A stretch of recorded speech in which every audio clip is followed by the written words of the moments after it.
స్వేచ్ఛ కోరుకోవడం తప్ప.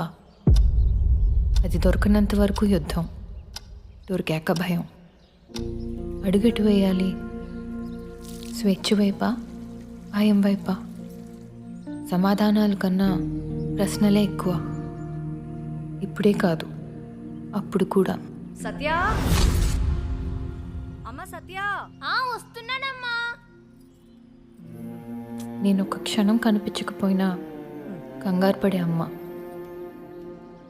తను ఎలా ఉన్నా నేను నవ్వాలనుకునే నాన్న. ఇంకేం కావాలి ఈ ఇంటి మహారాణికి? స్వేచ్ఛ. బయట వేరే ప్రపంచం ఉంది, అది నేను చూడాలి. ఎలా ఉంటుందో తెలుసుకోవాలి. ఇక్కడి నుంచి చూస్తుంటే చాలా అందంగా కనిపిస్తుంది, కానీ అక్కడికి వెళ్ళాలనుకునే లోపు సత్య, నాన్నొచ్చారు చూడమ్మా. అది నాన్నెందుకు బయట ప్రపంచాన్ని అస్సలు నమ్మద్దనేవాడు. అక్కడ చాలా ప్రమాదాలంట. అయినా నాకు ఇక్కడే బోలెడు బాధ్యతలు, అప్పుడప్పుడు కొన్ని కోరికలు. కానీ నాకేది మంచిదని వాళ్ళకే బాగా తెలుసు. నేను చిన్నపిల్లని కదా. అప్పుడప్పుడు ఈ నిశ్శబ్దంలో కొన్ని ఆలోచనలు, కళ్ళు తెరవగానే ప్రశ్నలు, చాలా ప్రశ్నలు. నా ప్రయాణం ఇంతేనా అని. ఇల్లును చూసుకోవడం, బయట ప్రపంచాన్ని ఇంట్లో నుండే చూసి ఆనందించడం అంతేనా? మరి వీళ్ళకేం ప్రమాదాలు ఉండవా? నాకన్నా వీళ్ళే ఆనందంగా ఉన్నారనిపించేది. ఏంటో. అమ్మేమో నన్ను చల్లగా చూసుకోమని దేవుణ్ణి అడుగుతూ ఉండేది. ఆ ప్రపంచాన్ని నేను తట్టుకోలేనని, నాకు కాబోయేవాడు మంచోడై ఉండాలని. కాబోయేవాడా? ఎవరతను? అప్పుడు చెప్పారు, నేను మా ఇంటి మహారాణిని కాబట్టి ఒకరోజు ఒక మహారాజు వచ్చి నన్ను తనతో పాటు తీసుకెళ్తాడని, మహారాజు తోడు లేనిదే బయట ప్రపంచంలో మహారాణి బ్రతకడం కష్టమని, అందుకే ఆ మహారాజుని బాగా చూసుకోవడమే నా బాధ్యతని చెప్పారు. సరేలే, బయటికి తీసుకెళ్తాడంట, అదే చాలు. అప్పటి నుంచి ఆ మహారాజు కోసం ఎదురు చూడటంలోనే ఎన్నో రోజులు గడిచిపోయాయి. నువ్వేనా స్వేచ్ఛ? ఎక్కడున్నావు? ఎప్పుడొస్తావు? అప్పుడొచ్చాడు సూర్య. బుగ్గలు ఎంత పెద్దగా ఉన్నాయి, నన్ను కాపాడగలడా? నవ్వు కూడా బాగుంది. రాగానే కాళ్ళు తొక్కాడు. చూసుకోవద్దు, నిన్ను మహారాజులా చూసుకుంటాను. కానీ ఎప్పుడైనా నేను పొరపాటుని తప్పు చేస్తే కోప్పడవుగా?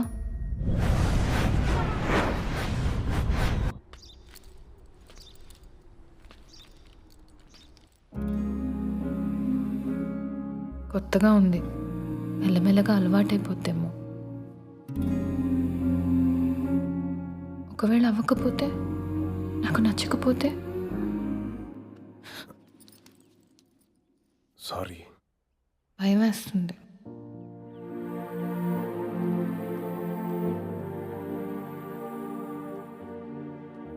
ఎందుకు భయం? అమ్మ ముందే చెప్పింది కదా ఇది ఇలాగే ఉంటుందని.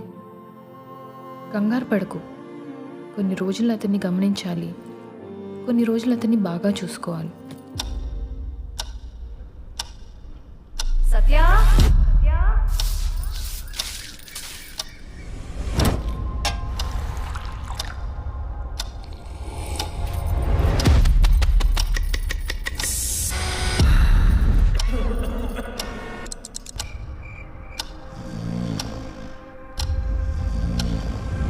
భయపడకే, నువ్వు మహారాణివి కదా.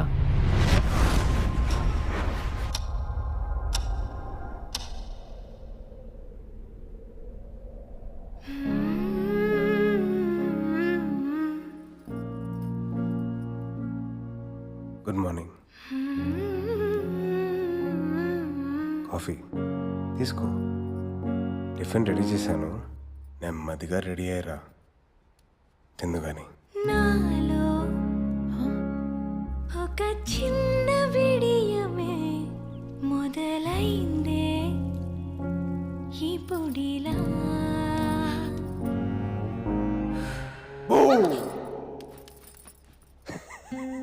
ఏంటో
సత్య, హే సత్య, ఏం ఆలోచిస్తున్నావు? ఏం లేదు, చిన్నప్పటి నుంచి నిన్ను బాగా చూసుకోవడంలోనే నా సంతోషాన్ని వెతుక్కోమన్నారు. ఇప్పుడు నీ ముందే ఉన్నాను. నాకు తెలియని కోరికలు కూడా తీర్చిపెట్టావు. చాలా సంతోషంగా ఉన్నాను. నిన్నొకటి అడగనా సూర్య? నువ్వు అంతే సంతోషంగా ఉన్నావా? నీకంటూ కోరికలేం లేవా?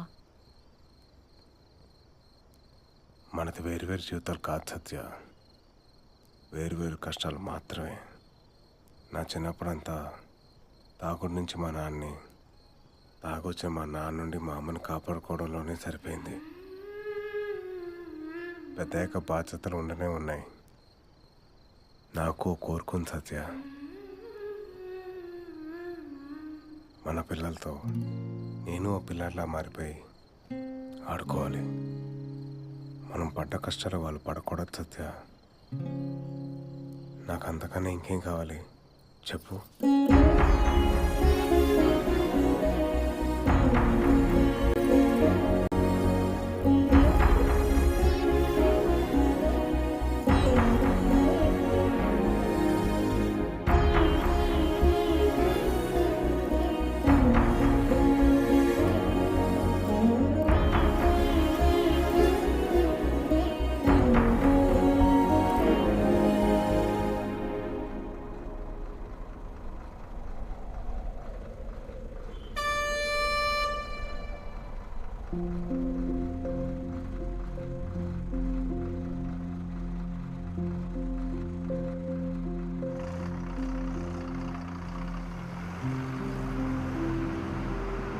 ఓ కొత్త ప్రపంచాన్ని చూపించాడు దేవుడిలా.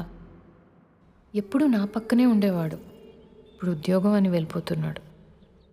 కొన్ని రోజులు వస్తాడు, కొన్ని రోజులు దాక్కుంటాడు. ఒక్కోసారి ఇంక రాను అని ఏడ్పిస్తూ ఉంటాడు. బెంగేమో, ఎంత దూరం వెళ్ళినా మళ్ళీ తిరిగి వస్తాడు. ఏంటి పొద్దు పొద్దున దెయ్యంలాగా? ఇదిగో సత్య. ఒక్కోసారి పనిలో పడితే నన్ను మర్చిపోతూ ఉంటాడు. ప్రేమించే వాళ్ళని వదిలి ఉంచేది ఉద్యోగమేనా? ప్రేమని మర్చిపోతున్నాడు, దగ్గరుంటూ దూరం అవుతున్నాడు. అందమైన ప్రపంచం కోసం కలలు కనేవాడు, కానీ తను లేకుండానే రోజులు, వారాలు, నెలలు గడిచిపోయాయి. కాలం పెట్టిన పరీక్షలో తాను తన చిరునవ్వు ఓడిపోయాయి. దేవుడు మెల్లగా మనిషి అవుతున్నాడు. బతకడం నేర్పడం గొప్ప, ఆ బతుకులో నువ్వు ఉండడం గొప్ప అంటే నా ఉద్యోగం అలాంటిది, ఏం చేయను అని అమాయకంగా చూస్తాడు. ఎక్కడున్నావు సూర్య? మళ్ళీ నిన్ను చూడాలి, నీతో నవ్వాలి, నిన్ను పట్టుకుని ఏడవాలి, నిన్ను తిట్టాలి, కొట్టాలి, మళ్ళీ నిన్ను గట్టిగా హత్తుకోవాలి. నీ పక్కనుంటే వచ్చే ఆ యుద్ధం చప్పుడు ఇప్పుడిప్పుడే అర్థమవుతోంది. కళలు కూడా నిజమవుతాయని చూపించావు, నీ కళ కూడా నిజమవ్వాలి. మన బిడ్డతో నువ్వు ఆడాలి. మహారాణి అంటే కేవలం మహారాజుని చూసుకోవడమే కాదు, సామ్రాజ్యాలని పాలించొచ్చింది నేర్పావు. కానీ ఇప్పుడు ఈ నిశ్శబ్దంలో ఒకటే శబ్దం, ఒంటరితనం. అదే ఎదురుచూపు. నీ అడుగులు నా వైపు ఇంకా పడవని తెలిసినా, 4 గోడలు బయట లోకముందని చూడని దాన్ని, కలలు కనకూడదని జీవితం అంతా నేర్చుకున్న దాన్ని. ఎందుకు మార్చావు నన్ను? నీతో ఉన్నప్పుడు అందంగా ఉండేది స్వేచ్ఛ, ఇప్పుడు అదే నన్ను భయపడుతుంది. నచ్చట్లేదు సూర్య, అస్సలు నచ్చట్లేదు. నన్ను ఇలా వదిలేసినా నువ్వు నచ్చట్లేదు.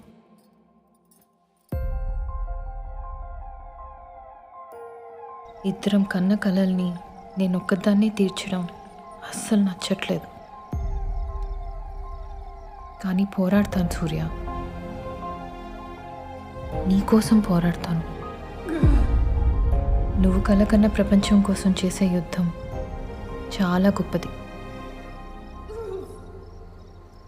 నువ్వు దేవుడు కాకపోయి ఉండొచ్చు, కేవలం మనిషివై ఉండొచ్చు.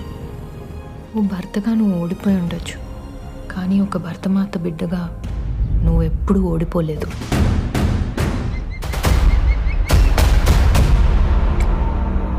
కారు చీకట్లో వణికిపోతున్న దేశానికి కాగడాల నిల్చుండేవాడు.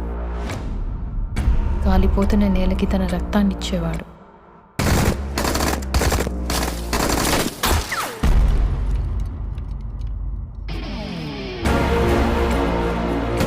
ఒక బిడ్డని కాపాడడానికి నేను ఇంతలా తప్పిస్తుంటే కొన్ని కోట్ల మంది బిడ్డలు హాయిగా నిద్రపోవడానికి సరిహద్దుల్లో నిల్చుని జోలాలి పాడేవాడు నా సూర్య.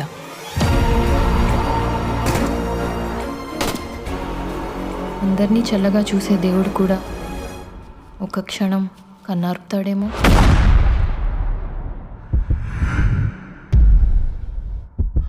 సూర్య, వింటున్నావా? సూర్య, సూర్య. వింటున్నా. ఎన్ని రోజులని చెప్పారు? ఇంకో 2 వారాల్లో ఉండొచ్చన్నారు.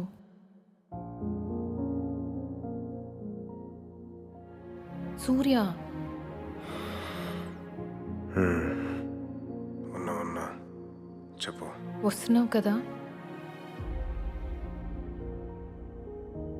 నువ్వు ఇన్నాళ్ళుగా ఎదురు చూస్తున్న రోజు ఇదే కదా? ఆ రోజుకి ఇంత దూరంగా ఉంటానని అనుకోలేదు సత్య. అమ్మకి ఈ మధ్య ఒంట్లో బాగోట్లేదు. తనకి ఇక్కడికి రావడానికి కుదరట్లేదు. తోడుగా ఎవరూ లేకపోయేసరికి కాస్త భయంగా ఉంది Surya. Surya, it's time. I'm sorry, I'll be there in a minute. Okay. Satya, సరేలే, నువ్వు ఎక్కువ ఆలోచించుకో, నేను చూసుకుంటాను. సరేరా. కానీ కుదిరిన వెంటనే వచ్చే సూర్య. సత్య, నేను వెళ్ళాలి, మళ్ళీ చేస్తాను. జాగ్రత్త సూర్య, నేను నీ ఫోన్ కోసం వెయిట్ చేస్తూ ఉంటాను.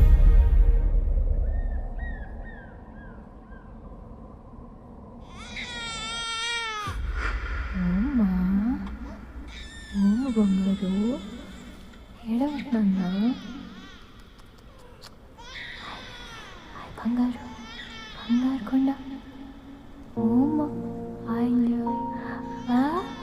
బంగారు ఎవ్వ బంగారు వచ్చి బంగారు మనం బోల్డన్ చాక్లెట్ అచ్చు అచ్చుడు అక్కడ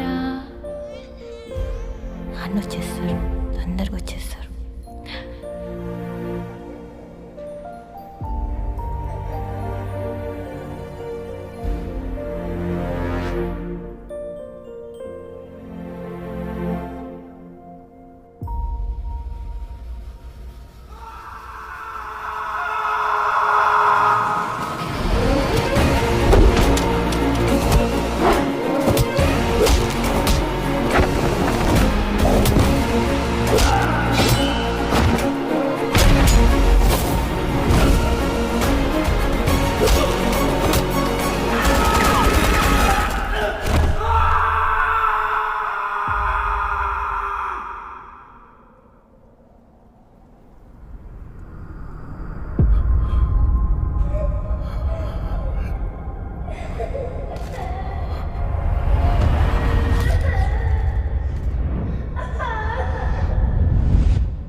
సూర్య ఎప్పుడు చెప్తుండేవాడు, లోకంతో పోరాడడం మన చేతుల్లో లేదని.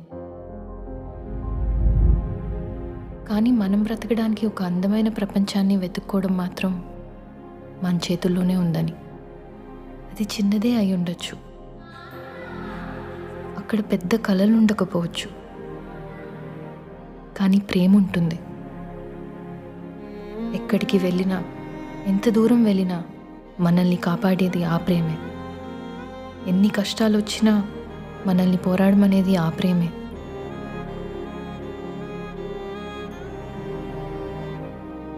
అందుకే సూర్య ఎంత దూరం వెళ్ళినా ఎప్పుడూ నాతోనే ఉన్నాడనిపిస్తుంది. తన ప్రేమ దేన్నైనా ఎదిరించే ధైర్యాన్ని ఇచ్చింది. దేన్నైనా.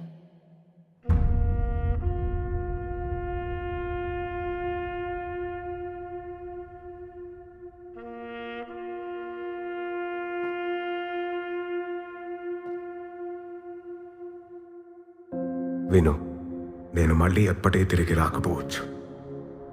ఒకవేళ వచ్చినా ఓ త్రివర్ణ కవచంలో వస్తాను. అప్పుడు నన్ను చూసి ఏడవకు, నాపై ఉన్న గర్వాన్ని పోగొట్టుకోకు. నాపై నీకు తప్ప ఎవరికీ హక్కు లేదని చెప్పాను. కానీ ఒక సైనికుడు తన వాళ్లకన్నా తన దేశాన్ని ఎక్కువ ప్రేమిస్తాడు. నీకు అబద్ధం చెప్పాను, క్షమించు.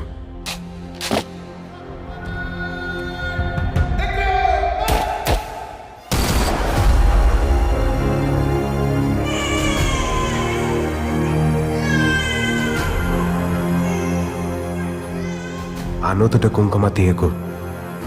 నేను చనిపోలేదు, కేవలం అమరం నేయాను. ఎప్పుడూ నీతోనే ఉంటాను. నేనెప్పుడు గుర్తుకొచ్చిన ఆ జెండా వైపే చూడు, ఎందుకంటే ఆ గుర్తుల జెండాలోని నా ఊపిరి ఎప్పటికీ ఉంటుంది. మట్టి విలువ తెలుసు నాకు, అందుకే నీతో పాటు దాన్ని కూడా ప్రాణంగా చూశాను.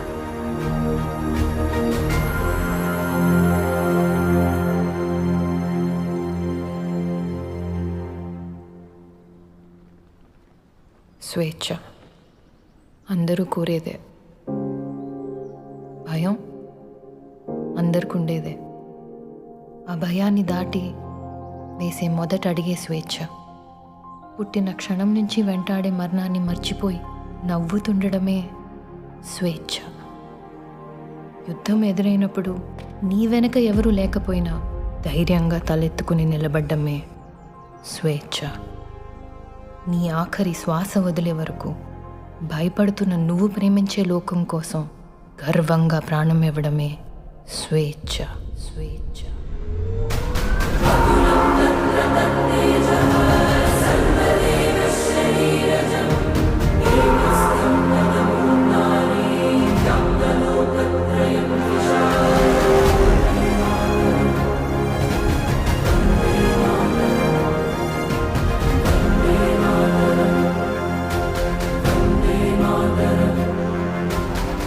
పోరాడతాను సూర్య, నీ కోసం మాత్రమే కాదు, నా కోసం. మనం కలలు కన్నా అందమైన ప్రపంచం కోసం.